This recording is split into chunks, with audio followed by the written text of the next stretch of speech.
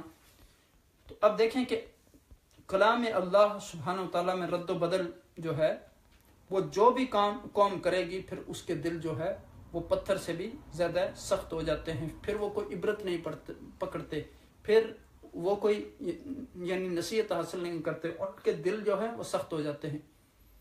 تو اس آیت میں اللہ تعالیٰ مسلمانوں کو سمجھاتا ہے کہ ہر اس بات کی آپ آرزو کرتے ہیں کہ یہ تمہاری بات مان لیں گے، حالانکہ ان کے بڑوں میں حضرت موسیٰ علیہ السلام کے زمانے میں اور ان کے بعد ایک اور فریق ان کے بنی اسرائیل کے علماء کا تھا، یعنی جو اللہ کا کلام سننے کے بعد جان بوجھ کر اس میں یعنی تعریف کرتے تھے. اور جب ان کے بڑوں کا یہ حال تھا تو پھر ان کے بعد آنے والوں سے ہم کس طرح امید، یعنی موسیٰ علیہ السلام نے ان کو دعوت دی، ان کی دعوت نہیں مانی، پھر بنی اسرائیل کے اور بعض علماء ان کو بتاتے رہے، تو آپ کی یہ بات تو ہرگز نہیں مانیں گے، اور ان سے اب یعنی اسلام لانے کی مسلمانوں کو کچھ زیادہ توقع نہیں رکھنی چاہیے. اب دیکھیں کہ اللہ سبحانہ و تعالیٰ نے ان کے لیے اتنا بڑا مسئلہ حل کر دیا کہ گائے کا ایک ٹکڑا لگانے سے مقتول زندہ ہو گیا، اور ان کو پتہ چل گیا کہ اس کا قاتل کون تھا. تو اب ایک جو ان کے درمیان لڑائی اور جنگ کی کیفیت شروع ہونے والی تھی وہ اس سے محفوظ ہو گئے. تو یہاں چاہیے تھا کہ وہ توبہ کر لیتے، وہ اللہ سبحانہ تعالیٰ کی طرف رجوع کر لیتے، چونکہ اللہ سبحانہ تعالیٰ نے انہیں فساد اور فتنے سے محفوظ کر لیا. اور یہ جو گائے کا واقعہ تھا ذبح کرنے کا، ان کی سوچ کے مطابق یہ اس سے بہت بڑا نقصان ہو سکتا تھا، لیکن اللہ سبحانہ تعالیٰ نے اس کے ذریعے مقتول کے زندہ ہونے کا اس کو سبب بنایا، اور پھر یعنی ان کا ایک بہت بڑا مسئلہ حل کر دیا. اور پھر ایک بات یہ بھی ہے کہ انسان کو ہمیشہ اپنے مقصد پر نظر رکھنی چاہیے کہ جس مقصد کے لیے جو حکم دیا جا رہا ہے اس کو انسان کو پورا کرنا چاہیے. یعنی ادھر ادھر فالتو باتوں پر ہمیشہ انسان کو اپنی توجہ نہیں دینی چاہیے. اور پھر سب سے بڑا سبق جو اس آیہ کریمہ میں ہے وہ یہ ہے کہ قیامت کے دن اللہ سبحانہ وتعالی ہم سب کو دوبارہ زندہ کرنے والا ہے، اور ایک ایک چیز کو اللہ سبحانہ وتعالی کھول کر بیان کر دے گا. جو بھی کسی نے کیا تو اللہ سب کو یعنی اس رسوائی سے بچائے. آپ دیکھیں کہ فَمَن يَعْمَلْ مِثْقَالَ ذَرَّةٍ خَيْرًا يَرَهُ وَمَن يَعْمَلْ مِثْقَالَ ذَرَّةٍ شَرًّا يَرَهُ. وہاں ایک ایک چیز جو ہے وہ سامنے آ جائے گی. یہ جو ثم ہے یہ حرف ہے بیسیکلی، یعنی ورب یا نون نہیں ہے. پھر یعنی آپ دیکھیں کہ قصد، یہ قاسی القلب جو ہے یہ ہم اردو زبان میں بھی استعمال کرتے ہیں، اسی سے قساوت قلب یعنی سختی کے لیے استعمال ہوتا ہے، اور خصوصاً ایسی سختی کے لیے استعمال ہوتا ہے جو دلوں کی سختی ہوتی ہے. تو اگر ہم یعنی عام لفظوں میں اس کا معنی بیان کرنا چاہیں تو اس کا مطلب یہ ہے کہ وہ دل جس میں خدا کا خوف نہ ہو، جس میں خدا کا ڈر نہ ہو، جس میں خدا کی خشیت نہ ہو. اور اس کا جو اپوزٹ ہوتا ہے وہ نرمی ہوتا ہے. نرم دل کیسا ہوتا ہے؟ ہر کسی کی تکلیف، ہر کسی کی پریشانی، ہر کسی کی مصیبت، ہر کسی کے دکھ، ہر کسی کی پریشانی کو وہ محسوس کرتا ہے. اور پریشانی اور دکھ محسوس کرنے کا مطلب یہ ہے کہ انسان کسی کو غم میں دیکھ کر، کسی کو پریشانی میں دیکھ کر اس کی مدد کے لیے آئے. اب دیکھیں کہ اللہ کے رسول صلی اللہ علیہ وسلم نے فرمایا کہ شیئین لیس افضل منہما، دو چیزیں ایسی ہیں کہ جن سے بڑھ کے کوئی اور بہتر چیز نہیں ہے. فرمایا کہ پہلی چیز یہ ہے کہ الایمان باللہ، اللہ تعالیٰ پر ایمان لانا. دوسری چیز بیان فرمائی کہ والنفع بالمسلمین، اور مسلمانوں کو نفع پہنچانا. تو اب دیکھیں کہ اس کی کتنی اہمیت ہے، دوسروں کا احساس کرنا. اور پھر عقائد جہاں نبی اکرم صلی اللہ علیہ وسلم نے فرمایا کہ ما دام العبد فی عون اخی کان اللہ فی عون، جب تک مسلمان اپنے بھائی کی مدد میں رہتا ہے اللہ سبحانہ تعالیٰ اس کی ضرورتوں کو پورا کرتے رہتے ہیں. تو اب دیکھیں کہ جب انسان کے اندر تکبر آتا ہے، غرور آتا ہے، تو یہ دلوں کی قساوت کا سبب بن جاتا ہے. اور جن کے دلوں میں سختی ہوتی ہے پھر دوسرے بندوں کو کتنی تکلیف ہوتے رہے، کتنی پریشانی ہوتی رہے، ان پر مصیبتوں کے پہاڑ ٹوٹ جائیں، لیکن اس بندے کو کوئی اس پر اثر نہیں ہوتا. اور یہ انسان کی شقاوت کی علامت ہوتی ہے، بدبختی کی علامت ہوتی ہے. کہ کسی کے اوپر کسی کا دکھ اور مصیبت دے کر اس کے اوپر کوئی اثر نہ ہو۔ اب دیکھیں کہ یہاں رب کائنات فرماتے ہیں کہ ثم قست قلوبکم، یعنی اس سارے واقعہ کے بعد، یعنی یہ گائے کا واقعہ آپ نے دیکھا، سارے یہ معجزات دیکھے، تو اس کے بعد انہیں تو یہ چاہیے تھا کہ آپ دل نرم ہو جاتے، لیکن آپ کے دل اور سخت ہو گئے۔ یعنی کب سخت ہوئے؟ جب بنی اسرائیل نے یہ سارا دیکھا۔ یعنی تو اب دیکھیں کہ ہم نے پچھلا واقعہ یہ گائے کا بڑا تفصیل سے پڑھا ہے، اور اس واقعہ میں ہمیں غور و فکر کرنے کی ضرورت ہے۔ یعنی کہ کہیں ایسا تو نہیں ہے کہ ہمارے اندر بھی وہی ان جیسی کوئی خاصیات یا خصوصیات موجود ہیں جس کی وجہ سے اللہ نہ کرے کہ ہمارے دلوں میں بھی سختی آئے۔ یعنی اب دیکھیں کہ آج کے زمانے میں بھی اگر دیکھیں آپ تو اکثر لوگوں کا خیال یہ ہوتا ہے کہ جو دیندار لوگ ہوتے ہیں ان کے دل بہت سخت ہوتے ہیں۔ اب دیکھیں کہ جو تو حقیقی دیندار لوگ ہوتے ہیں، جن کے دلوں میں اللہ کا خوف ہوتا ہے، اللہ کا ڈر ہوتا ہے، وہ اللہ کی اطاعت کرنے والے ہوتے ہیں، رسول صلی اللہ علیہ وسلم کی اطاعت کرنے والے ہوتے ہیں، ان کے دل تو نرم ہوتے ہیں۔ لیکن اب دیکھیں کہ ویسے قرآن پاک میں بھی آتا ہے کہ والذین آمنوا اشد حبا للہ، اور پھر کہا کہ محمد رسول اللہ والذین معه اشداء علی الکفار رحماء بینہم، یعنی وہ آپس میں بڑے نرم دل ہوتے ہیں۔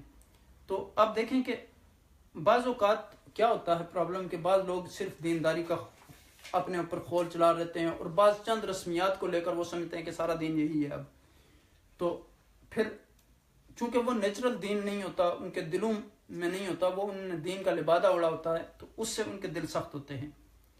اب دیکھیں کہ جب تھوڑا آدمی دیندار ہو جاتا ہے اور وہ سمجھتا ہے کہ اب میں دیندار ہوں، تو چونکہ دل کے اندر سے اس کی تبدیلی نہیں ہوتی، جیسے سورہ حجرات میں رب کائنات نے کہا کہ قالت الاعراب آمنا قل لم تؤمنوا ولکن قولوا اسلمنا، تو ایمان جو ہے یہ بڑا اعلیٰ درجہ ہے۔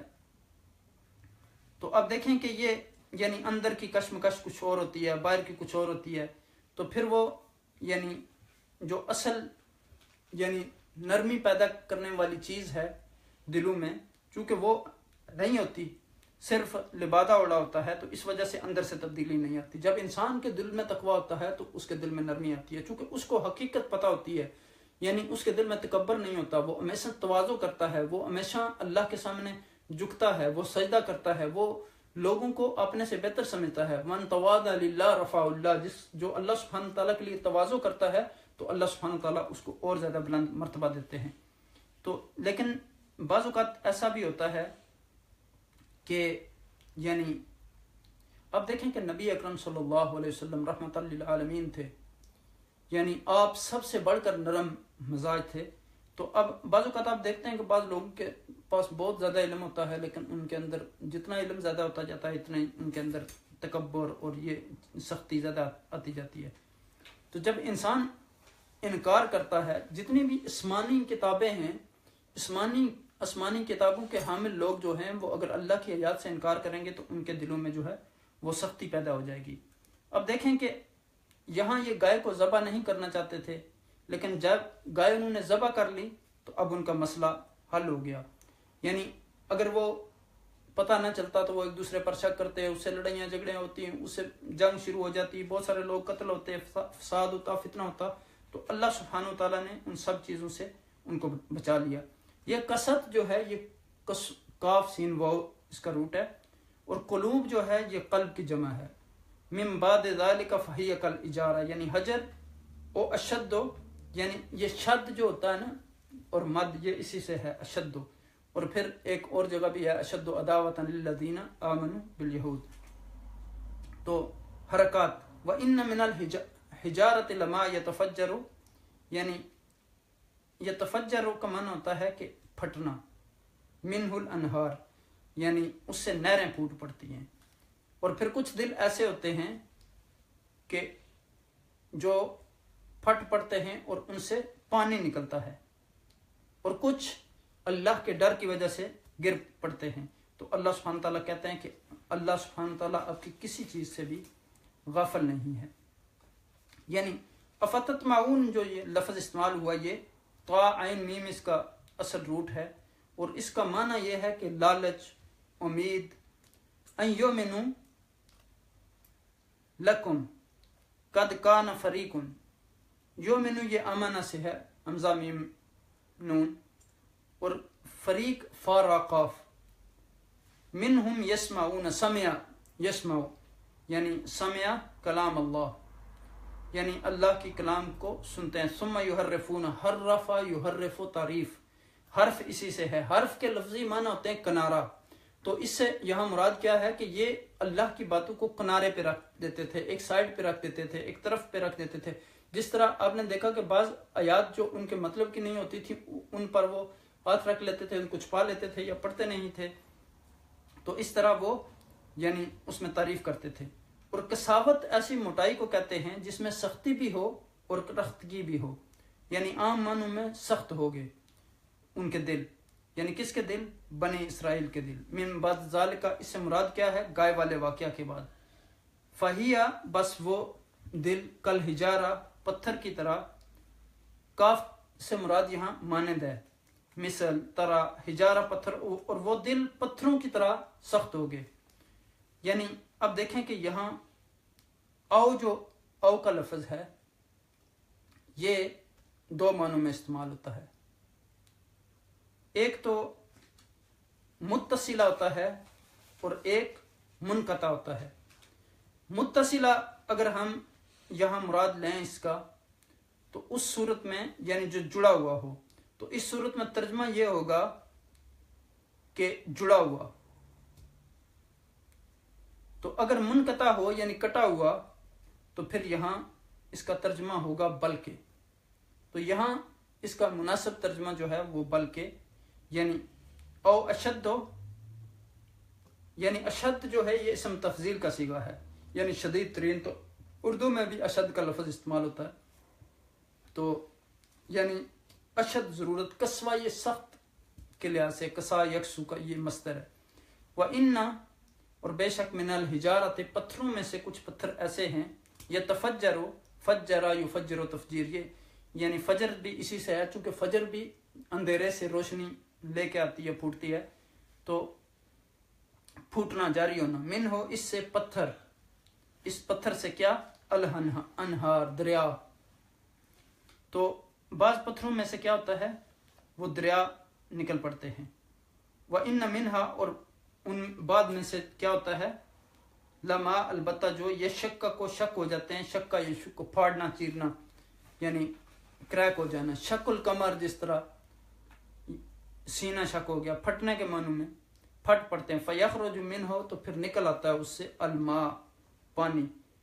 یہ خرج یخرج، خروج اور اخراج بھی اسی سے ہے، یعنی اس پتھر سے. الماء، پانی، یعنی اس میں سے پانی نکل آتا ہے جب وہ پھٹتا ہے. وَإِنَّ، اور بے شک، منہا، ان میں سے پتھروں میں سے، لما، البتہ جو، یحبتو، گر پڑتے ہیں.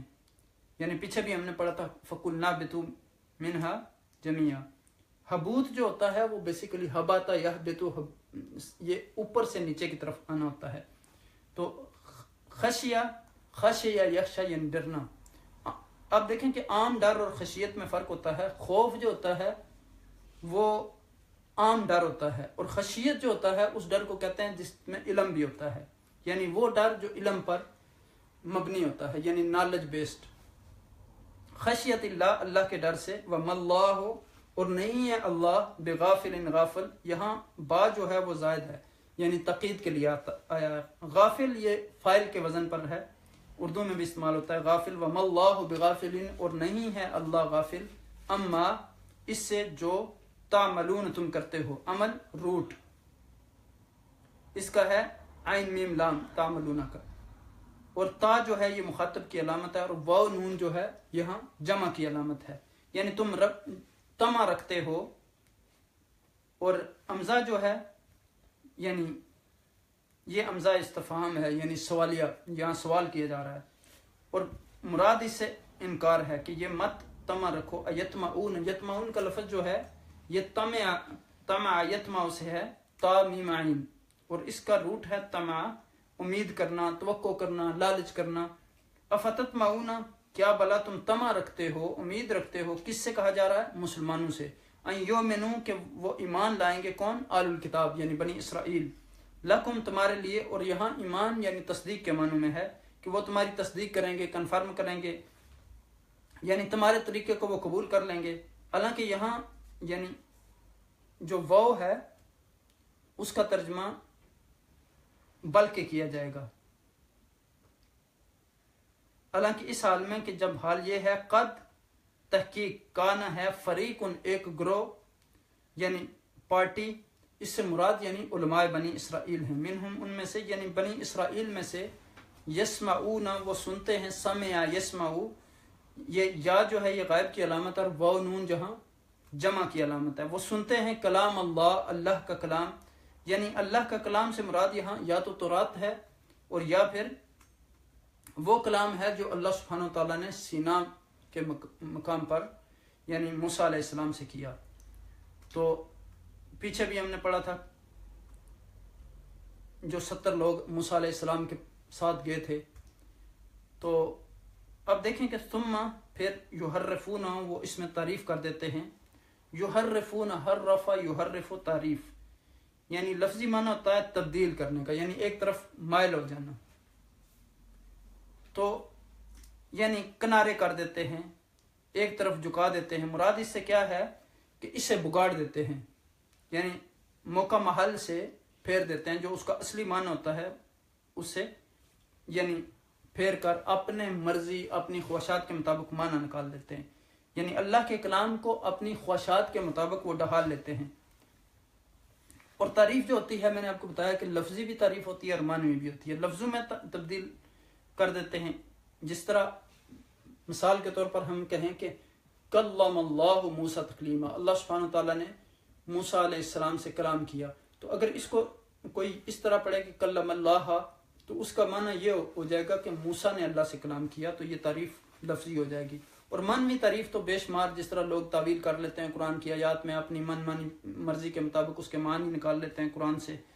تو اب دیکھیں کہ یہاں یعنی بہت سارے لوگ ایسے ہیں جو تعویلیں کر لیتے ہیں قرآن میں، جو عربی کے لحاظ سے درست معنی نہیں ہوتا، وہ اپنی مرضی کے مطابق اس سے معنی نکال لیتے ہیں. ثم یحرفونہ پھر وہ اس کو پھیر دیتے ہیں، من بعد اس کے بعد جو ما جو اقلوہ انہوں نے سمجھ لیا. یعنی اقل یا کلو کا معنی ہوتا ہے سمجھنا، لفظی معنی ہوتا ہے اس کا باندھنا. اسی سے جب حضور نبی اکرم صلی اللہ علیہ وسلم نے ایک صحابی کو کہا تھا کہ اے قل ثم توکل، یعنی پہلے باندھو اس گھوڑے کو پھر توکل کرو اللہ پر. تو اب دیکھیں کہ یعنی باندھ لیا یعنی اس کو سمجھ لیا، ان کی دسترس مضبوط ہو گئی اس پر.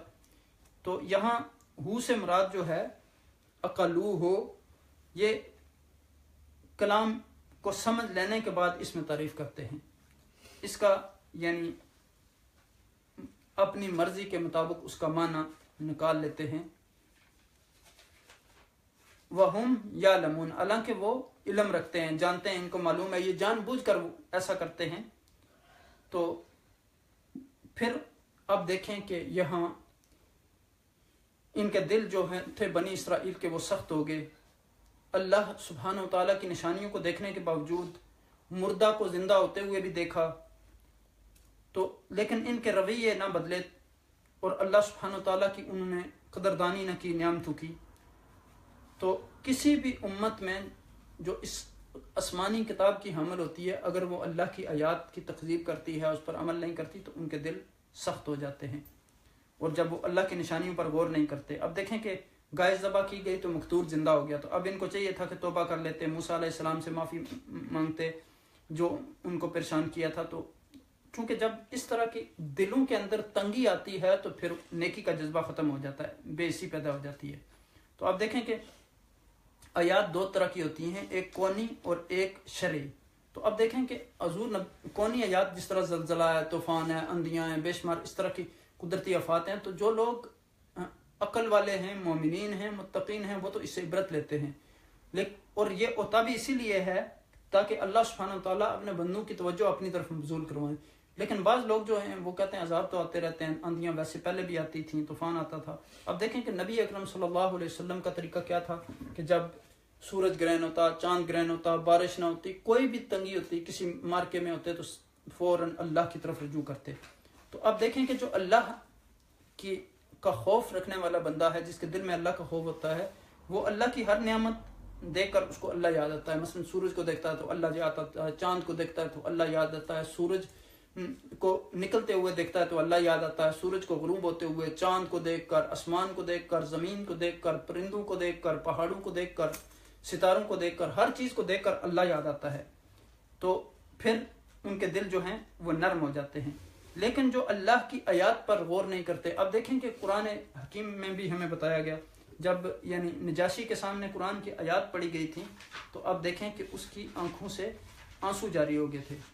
تو اب دیکھیں کہ جن لوگوں کے دل نرم ہوتے ہیں ان کی یہی کیفیت ہوتی ہے. اب دیکھیں کہ وَإِذَا سَمِعُوا مَا أُنزِلَ إِلَى الرَّسُولِ تَرَىٰ أَعْيُنَهُمْ تَفِيضُ مِنَ الدَّمْعِ مِمَّا عَرَفُوا مِنَ الْحَقِّ يَقُولُونَ رَبَّنَا آمَنَّا فَاكْتُبْنَا مَعَ الشَّاهِدِينَ. یعنی جب انہوں نے اللہ کا کلام سنا جو رسول صلی اللہ علیہ وسلم پر طاری ہوا تھا تو ان کی آنکھوں سے جو ہے وہ آنسو جاری ہو گئے. تو اب دیکھیں کہ یعنی دلوں میں یعنی سختی کب آتی ہے, جب اللہ سبحانہ وتعالیٰ کی کلام کا انکار کیا جاتا ہے, اس کی تکذیب کی جاتی ہے, اس پر عمل نہیں کیا جاتا, جب اللہ کی نعمتوں پر غور و فکر نہیں کیا جاتا, کونی اور شرعی آیات پر غور نہیں کیا جاتا, تو پھر دل جو ہے وہ پتھر سے بھی سخت ہو جاتے ہیں. اور آپ کو پتہ پتھر جو ہے, لویا یا سونا یہ چیزیں پگھل جاتی ہیں لیکن پتھر نہیں پگھلتا. تو اللہ سبحانہ وتعالیٰ سے دعا ہے کہ ہمیں وہ قلب سلیم عطا فرمائیں اور نرم دل عطا فرمائیں اور دوسروں کا احساس کرنے کی توفیق عطا فرمائیں. اللہ سبحانہ وتعالیٰ ہمیں اپنا محاسبہ کرنے کی توفیق عطا فرمائیں ان آیات کی روشنی میں, تاکہ ہم قرآنی آیات پر عمل کر سکیں. اور یہ جو رویہ تھا بنی اسرائیل کا, اس سے اللہ سبحانہ وتعالیٰ ہمیں محفوظ فرمائیں اور قرآن حکیم کے ساتھ ہمیں صحیح اپنا تعلق قائم کرنے کی توفیق عطا فرمائیں.